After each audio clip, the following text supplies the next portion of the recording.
So hello po sa inyo mga kaibigan, ay Captain Ed nga po pala, reporting for duty na naman para sa isang panibagong episode ng Downtown, na kung saan nakita na natin ng ating Captain's Notebook. And before tayo magsimula, gusto ko lang magpasalamat dahil tayo po ay 100 subscriber na sa YouTube, na kung saan matagal ko na rin tong gustong maging 100 at ngayon ito na siya. And thank you so much sa mga tumulong sa akin, lalo kay Robrox, GC, no? At sa mga still nandyan pa din simula nung nagsimula tayo mag Minecraft, thank you so much sa pag support pa din po sa akin hanggang ngayon. Dati gusto ko lang mag 100 kasi gusto kong maayos yung custom, ang tawag doon, yung URL ba yun? Kasi parang nakalagay dati is kailangan mag 100 subs ka muna para ma-customize mo yung URL mo mismo. So before tayo mag-start, click nyo na yung subscribe button at i-like nyo na rin yung video natin para sa ikabubuti ng channel natin. And without further ado,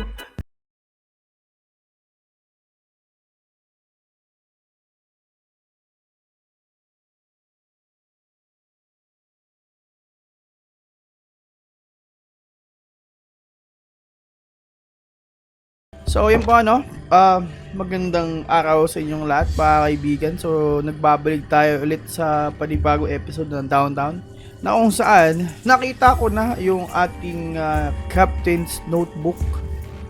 At di ko alam kung na-misplace ko lang ba siya or kung saan ko lang nalagay yung Captain's Notebook natin. Pero ito na siya ngayon. May mga sikretong lagayan din kasi tayo at eto na siya. So Captain's Notebook. Ang weird lang kasi sa Captain's Notebook, sa mga OGs natin diyan, so alam niyo naman na pag meron akong Captain's Notebook, nandito nakalagay yung mga matay. Fell from high place. Captain's Notebook nakalagay yung mga gagawin natin, pero napaka weird lang kasi itong Captain's Notebook na to ay silyado. Dapat hindi ito silyado Dapat pwede natin, kasi kapag silyado na yan, kagaya niyan parang enchanted na siya, hindi nyo na siya pwedeng i-edit.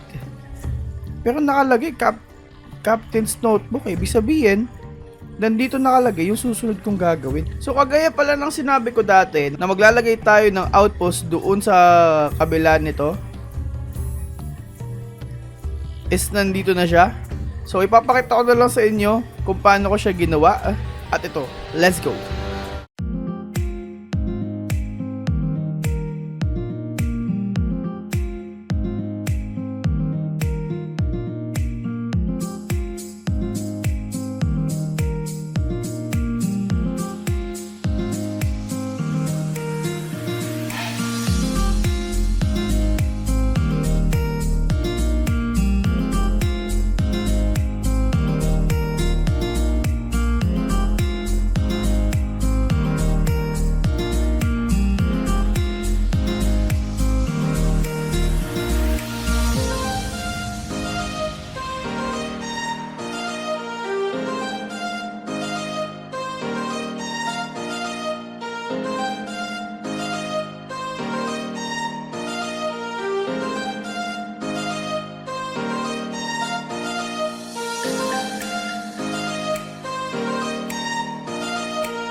So ayun po, natapos na natin yung ating outpost na ipinangako ko sa inyo. So ito yung magiging natin,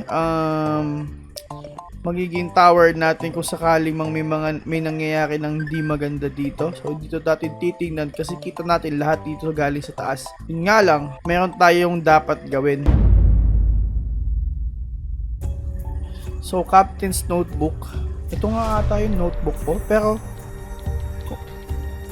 ang susunod nating gagawin ay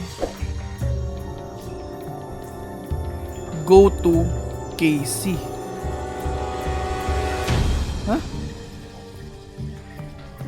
Hindi ko alam kung anong ibig sabihin ng KC, pero titingnan natin.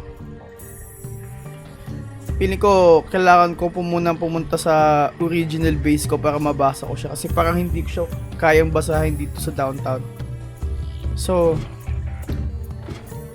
feeling ko kailangan ko munang umuwi sa aking totoong base kung saan dun natin babasahin kung anong ibig sabihin nito.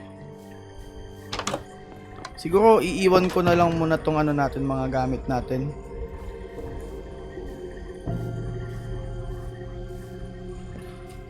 So nakalagay sa sulat pinapapunta tayo somewhere sa KC.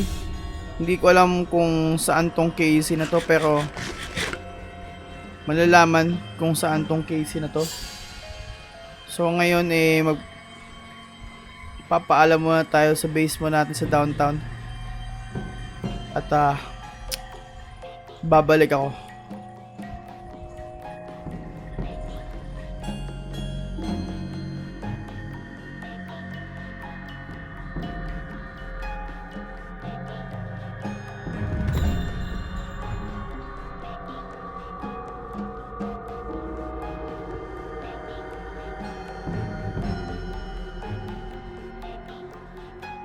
Mga